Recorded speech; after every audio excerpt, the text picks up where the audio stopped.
Hello everyone, कैसे हो आप सभी। स्वागत है आप सभी का वोल्केनो आईएएस के इस प्लेटफॉर्म पे। स्टूडेंट्स, अगर हम बात करें इस लेक्चर की तो ये लेक्चर हमारा एंशिएंट एंड मेडिवल सीरीज़ का क्विज का थर्ड लेक्चर है।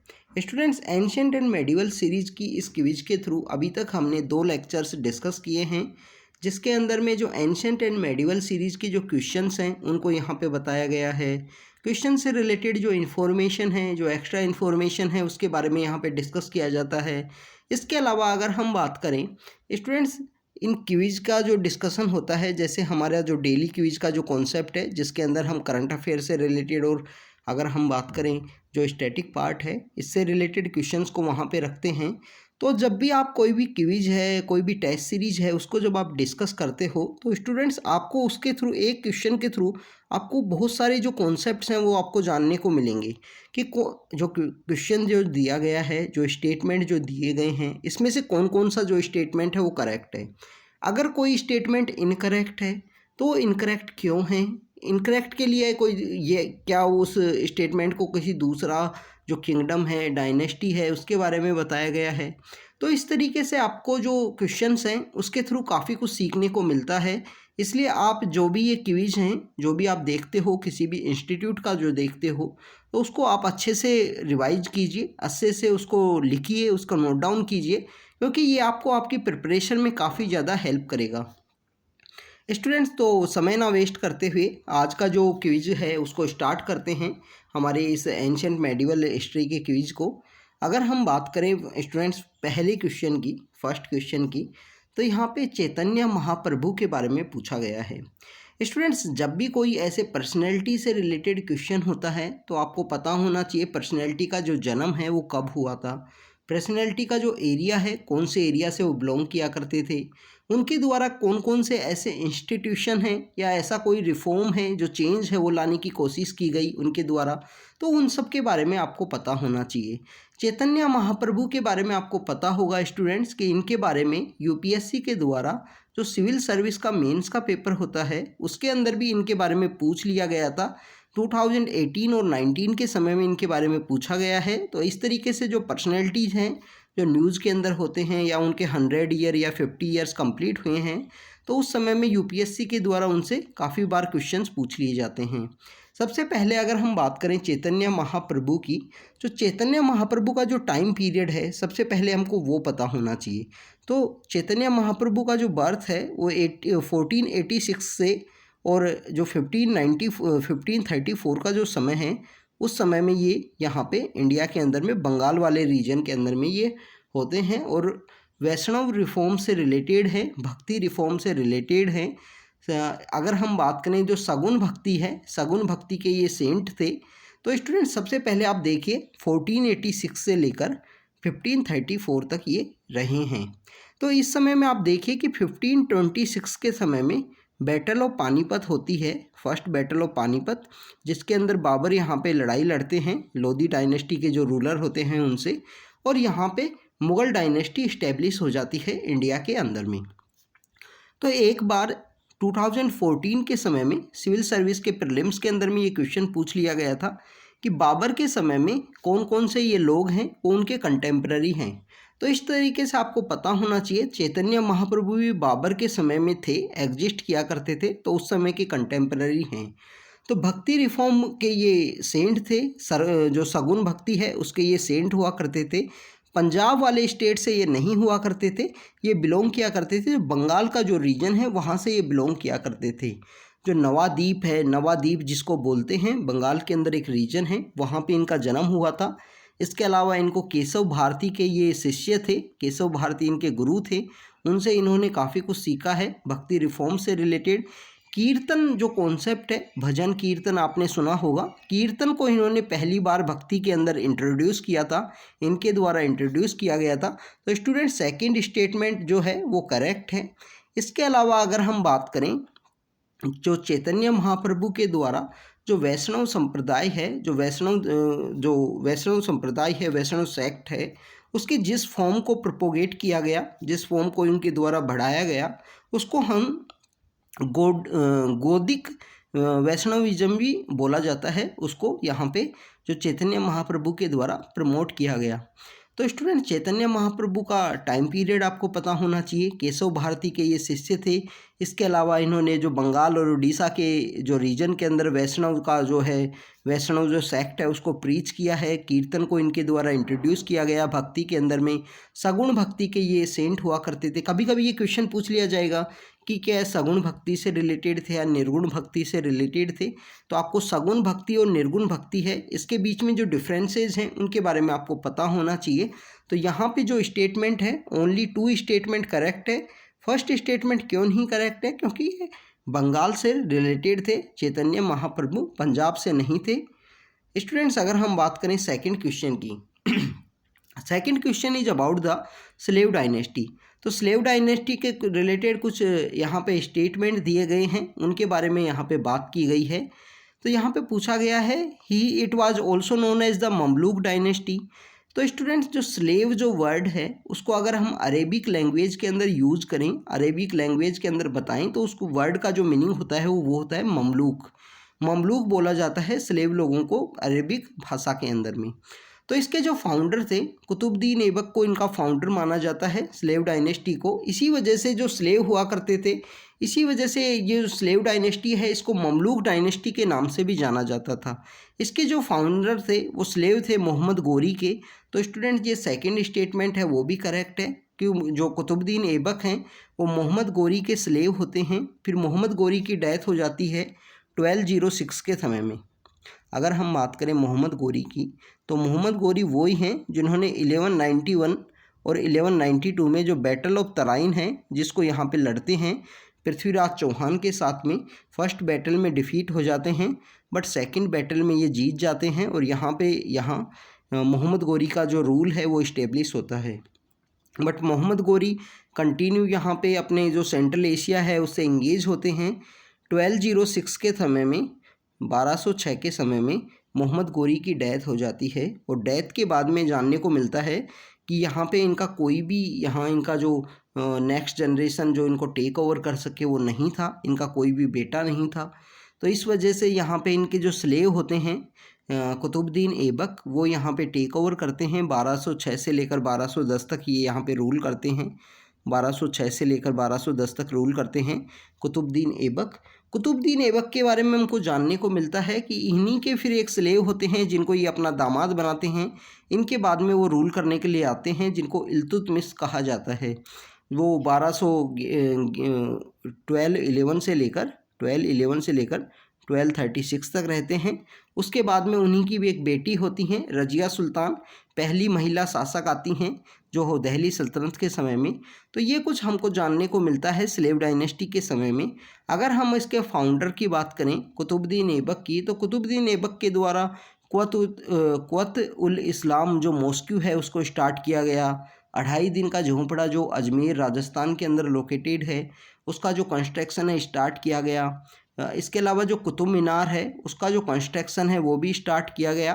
वो ख्वाजा कुतुबुद्दीन बख्तियार काकी हैं, एक सूफी सेंट हैं, उनकी याद में उन्होंने जो कुतुब मीनार है उसको स्टार्ट किया था। स्लेव डायनेस्टी के जो फाउंडर हैं अगर हम बात करें कुतुबुद्दीन ऐबक ने। तो स्टूडेंट्स ये कुछ स्लेव डायनेस्टी के बारे में था। तो slave dynasty is also known as the Mamluk dynasty, क्योंकि अरेबिक वर्ड जो ममलूक है उसका जो मतलब है वो स्लेव होता है। इसके जो फाउंडर थे वो मोहम्मद गोरी के स्लेव हुआ करते थे, तो इस वजह से स्लेव डायनेस्टी स्टार्ट होती है। तो यहाँ पे दोनों स्टेटमेंट करेक्ट हैं, सी यहाँ पे राइट आंसर होगा। स्टूडेंट्स अगर हम बात करें नेक्स्ट क्वेश्चन की, तो यहाँ पे कोइन सिस्टम के बारे में बताया गया है। और ये जो कोइन है जिसको बोला जाता है डिफरेंट नाम से, तो इनमें कौन सा मेटल है वो यूज किया गया है। अगर हम बात करें टंका की, टंका तो बेसिकली सिल्वर कोइन होते हैं। इनके बारे में आप एनसीईआरटीज में भी काफ़ी कुछ जानने को मिलेगा आपको। जो टंका हैं, जो इनको टंका बोला जाता है, वो सिल्वर कोइन होते हैं। चांदी के जो सिक्के होते हैं उसके बने होते हैं, चांदी के। तो इसके जो टंका है वो ब्रोंज नहीं होता है। बेसिकली जो ब्रोंज है वो यहाँ पे बिरांज नाम से जो कॉइन जिनको बोला जाता है वो उनको ब्रोंज कॉइन होते हैं वो। अगर हम बात करें जित्तल की, जित्तल बेसिकली कॉपर कॉइन होते हैं, कॉपर के बने होते हैं। और ये जो तीनों कॉइन्स की यहाँ पे बात की गई है, आप देखिए कि जो टंका हैं वो यहाँ पे सिल्वर के बने हैं, जीतल जो बेसिकली हैं वो ये आपको देखने को मिलेगा जो कॉपर के बने हुए हैं, और ब्रांज हैं जो यहाँ पे ब्रॉन्ज के बने हुए हैं। गोल्ड के जो कॉइन्स हैं उनको दिनार बोला जाता है, दिनार आपने सुना होगा। तो स्टूडेंट्स इस तरीके से जो ये जो तीनों जो मैच द कॉलम हैं ये करेक्ट नहीं है, तो इस वजह से यहाँ पे डी आंसर होगा। और ये जो तीनों कॉइन्स के बारे में यहाँ पे बताया गया है, ये तीनों कॉइन्स इल्तुतमिश नाम के जो राजा थे, जो यहाँ पे अगर हम बात करें जो स्लेव डायनेस्टी है, जो ममलूक डायनेस्टी है, उसके सेकंड जो रूलर होते हैं इल्तुतमिश, उनके द्वारा स्टार्ट किए गए थे ये तीनों कॉइन्स। और इल्तुतमिश ही वो पर्सन है जिनके द्वारा यहाँ पे लाहौर से दिल्ली के लिए जो कैपिटल है उसको शिफ्ट किया गया। पहले जो कैपिटल है वो लाहौर में हुआ करती थी, तो लाहौर से जो कैपिटल है उसको दिल्ली में उन्होंने शिफ्ट किया था। और 1211 से लेकर 1236 तक ये रूल करते हैं, 1236 तक। इनके बाद में इनकी जो बेटी हैं, डॉटर हैं, वो पावर में आती हैं और इनका सक्सेसर हैं, ये बेटी को चूज करते हैं। तो 1236 से लेकर 1240 तक एक छोटे से टाइम पीरियड के लिए इनकी बेटी पहली महिला शासक बनती हैं जो रूल करती हैं वो दिल्ली सल्तनत में। तो ये आपको पता होना चाहिए। सिल्वर्स को यहाँ पे तीनों को इनकरेक्टली मैच किया गया था, करेक्टली कोई भी नहीं था, तो यहाँ पे डी आंसर होगा, none of the above. Students अगर हम बात करें नेक्स्ट क्वेश्चन की, next question is about the Shankara Deva से रिलेटेड है।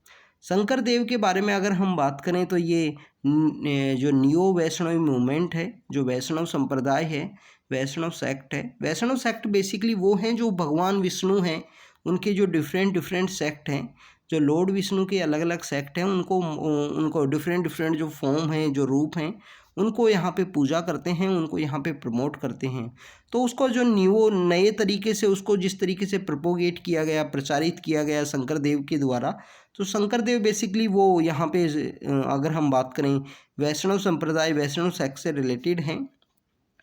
1449 से लेकर और 1568 तक इनका टाइम पीरियड है शंकरा देवा का। और ये हमारा जो आसाम नाम का जो डिस्ट्रिक्ट है, स्टेट है, नॉर्थ ईस्ट का जो स्टेट है आसाम, वहाँ से ये बिलोंग करते हैं शंकर देव।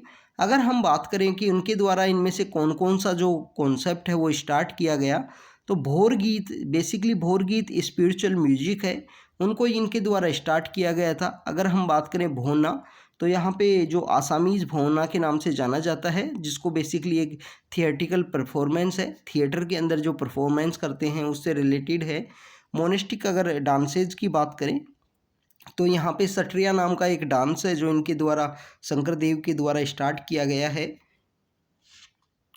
तो ये तीनों जो यहाँ पे बताए गए हैं, तीनों के तीनों जो कॉन्सेप्ट्स हैं इनसे रिलेटेड है, शंकर देव से रिलेटेड हैं तीनों। तो आपको इनके बारे में, शंकर देव के बारे में आपको रीड करना चाहिए। इनके द्वारा जो अंकिया नाट है उसको भी स्टार्ट किया गया था। इसके अलावा वैष्णव संप्रदाय को इन्होंने काफ़ी ज़्यादा इन्होंने प्रीच किया है। जो अगर हम बात करें जो आसाम का रीजन है वहाँ पे, जिसके अंदर एकाशरण धर्मा जो है इनके द्वारा स्टार्ट किया गया वैष्णव संप्रदाय को प्रीच करने के लिए। तो यहाँ पे जो तीनों हैं वो करेक्ट हैं, तो यहाँ पे जो आंसर होगा वो होगा डी आंसर। क्योंकि आप देखिए कि भोर गीत जो म्यूजिक से रिलेटेड है उसको स्पिरिचुअल म्यूजिक इनके द्वारा स्टार्ट किया गया। भोना बेसिकली आसामीज़ भोना के नाम से आपको पता होगा कि लास्ट ईयर भी जो 2020 के अंदर में जो हमारे मिडिल ईस्ट के अंदर परफॉर्म किया गया था जो आसामीज़ भोना है उसको।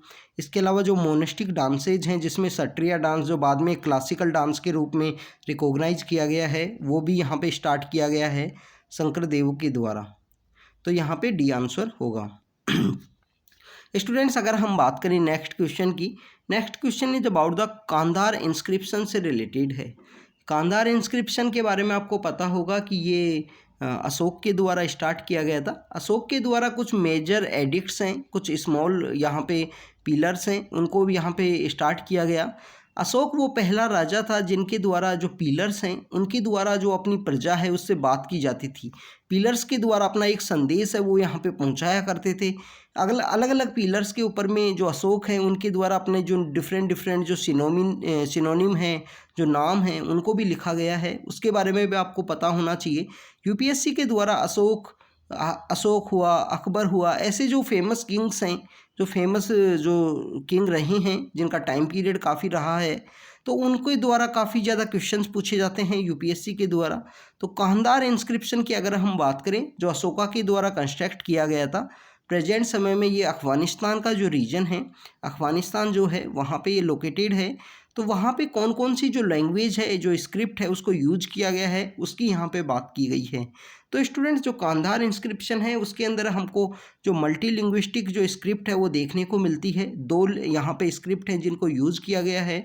वो शो करता है कि वहाँ पे जो सोसाइटी है वो वहाँ पे मल्टीलिंग्विस्टिक सोसाइटी थी। सोसाइटी के द्वारा दोनों जो स्क्रिप्ट हैं वो जानते होंगे। जैसे आप देखिए कि जो साइन बोर्ड होते हैं प्रेजेंट समय में, अगर आप किसी भी सिटी के अंदर हो तो आपको जो ट्रैफिक से रिलेटेड जो साइन बोर्ड होते हैं वो आपको हिंदी, इंग्लिश, पंजाबी, उर्दू, इस तरीके की जो अलग अलग लैंग्वेज हैं उनके अंदर आपको देखने को मिलेंगे। तो वो शो करता है कि वहाँ पे जो लोग हैं वो उस लैंग्वेज को समझते हैं। तो यहाँ पे आपको देखने को मिलेगा कि जो कांधार इंस्क्रिप्शन है जिसके अंदर टॉप के ऊपर जो स्क्रिप्ट यूज की गई है वो ग्रीक है, और जो बॉटम साइड में जो स्क्रिप्ट है जो यूज की गई है वो अरेमिक है। तो यहाँ पे जो आंसर होगा वो यहाँ पे सी आंसर होगा। हिंदी और इंग्लिश का बेसिकली यूज नहीं हो सकता, तो आप देखिए कि ए यहाँ पे इनकरेक्ट होगा। संस्कृत है वो एल्डर पीपल है, जो कॉमन लोगों की लैंग्वेज नहीं हुआ करती थी उस समय में। अरेबिक और उर्दू हैं वो बेसिकली इंडिया में उस समय में इतना इंट्रोड्यूस नहीं हुआ था, कॉमन पीपल्स उनको यूज़ नहीं किया करते थे। तो यहाँ पे जो आंसर है वो ग्रीक और अरेमिक वर्ड है। तो ये कांधार इंस्क्रिप्शन है। इसके बारे में आपको देखने को मिलेगा जो 6th क्लास की हमारी एनसीईआरटी है, तो 6th क्लास की एनसीईआरटी है हिस्ट्री की, उसके फर्स्ट चैप्टर के अंदर इसको मेंशन किया गया है। तो यहाँ पे आप देखिए कि जो एनसीईआरटी हैं उनकी जो इम्पोर्टेंस है वो काफ़ी ज़्यादा है। आपके लिए जो 6th क्लास की जो एनसीईआरटी के जो वीडियो लेक्चर हैं उनको हमने अपलोड कर दिया है। आप हमारे चैनल के ऊपर जाके देखिए, उनकी जो सभी लेक्चर्स हैं उनको अपलोड कर दिया गया है। तो आप उनको अच्छे से डिटेल में उनको अंडरस्टैंड कीजिए, उनको समझिए, क्योंकि काफ़ी ज़्यादा इम्पोर्टेंट हैं। अगर यूपीएससी के एग्ज़ाम को आपको क्रैक करना है तो ये बेसिक जो लेक्चर्स हैं वो काफ़ी ज़्यादा इम्पोर्टेंट है। उनको अच्छे से आप समझिए, अच्छे से उनको अंडरस्टैंड कीजिए। तो स्टूडेंट्स, ये हमारा आज का क्विज़ था। जिन 5 क्वेश्चंस को हमने डिस्कस किया, कांधार इंस्क्रिप्शन के बारे में हमने देखा, शंकर देव के द्वारा जो भोर गीत हैं, अंकिया नाट है, आसामीज भोना है, मोनिस्टिक डांसेज हैं जिसमें सट्रिया डांस है, जो क्लासिकल डांस का भी स्टेटस है जिसको, तो 8 क्लासिकल डांसेज हैं, उनके बारे में भी आपको पता होना चाहिए। यहाँ पे हमने कॉइन सिस्टम के बारे में देखा जो यहाँ पे इल्तुतमिश के द्वारा स्टार्ट किए गए थे, जिसमें टंका है वो सिल्वर कॉइन है। जीतल के बारे में आपको पता होना चाहिए, जो कॉपर का कॉइन है। ब्रियान जो है वो ब्रोंज कॉइन है। गोल्ड कॉइन यहाँ पे दिनार को बोला जाता था। इसके अलावा अगर हम बात करें ममलूक डायनेस्टी और मोहम्मद गोरी के बारे में, जो स्लेव डायनेस्टी के जो कोई पॉइंट्स हैं उनके बारे में हमने देखा। और हमने यहाँ पे चैतन्य महाप्रभु के बारे में देखा जो भक्ति रिफॉर्म से रिलेटेड हैं। भक्ति का जो काफ़ी ज़्यादा इम्पोर्टेंस है इंडिया के अंदर में, क्योंकि आप देखिए कि सोसाइटी जितनी लिबरल है, जितनी यहाँ पे टॉलरेंट है इंडिया की सोसाइटी, वहाँ पे जो सूफी मूवमेंट है, जो भक्ति मूवमेंट है, उनका जो काफ़ी ज़्यादा कंट्रीब्यूशन रहा है। तो ये कुछ बातें थी जो हमने इस लेक्चर के अंदर देखी हैं। जो आप कोई भी आपको कोई कॉन्सेप्ट है ना समझ में आया हो तो आप पूछ सकते हो, आप हमसे डाउट क्लियर कर सकते हो। इसके अलावा स्टूडेंट्स, आप जो आपको जो ये लेक्चर दिया गया है, जो क्वेश्चंस दिए गए हैं, इनको नोट डाउन कीजिए। जो भी इन्फॉर्मेशन आपको मिली हो रेगुलर वे में इनको रिवाइज ज़रूर कीजिए, चाहे लेक्चर हो चाहे क्विज हो, क्योंकि रिवाइज अगर आप करोगे तो आपको 23 का जो एग्ज़ाम है उसको क्रैक करने में काफ़ी ज़्यादा हेल्प मिलेगी। तो स्टूडेंट्स, कंटिन्यू हार्ड वर्क कीजिए। Thank you students, thank you very much.